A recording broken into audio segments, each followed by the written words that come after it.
Hey everybody, what is going on? I hope you guys are all doing well, and welcome to another tutorial video. In this video, I'm going to be explaining to you guys how you can possibly fix your Temu app not having internet. So let's get right into it. Now I'm just going to talk over, this is the main page on the web version. This is pretty much what you see when you join. And yeah, I'll be just talking over this. There's really nothing I would like to show you guys since there are many methods.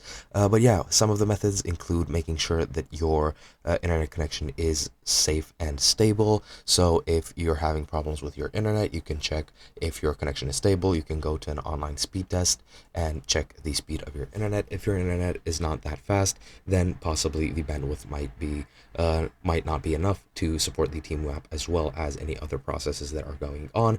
And in that case, then you need to wait for your internet connection to be better, or just get a better internet package from your provider. Now, alternatively, you can get in contact with your internet service provider if there are any glitches or if there are any problems with their service on their end.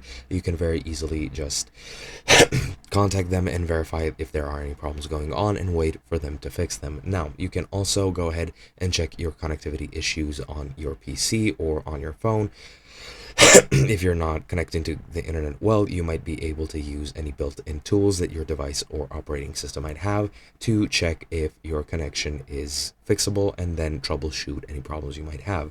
Alternatively, you can also reinstall the Temu app, and if you don't want to reinstall, you can try either deleting all the data that you have by going to your settings, locating your apps, and then going into Temu and then going into storage.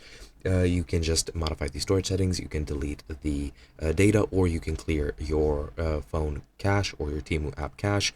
And once you clear your cache, if there are any corrupt files, that should enable the app to work. And you can also do clear the cache for your web browser if you're using it on the PC. And that is pretty much all there is to it. Hope you guys enjoyed, and I'll be seeing you guys in another video.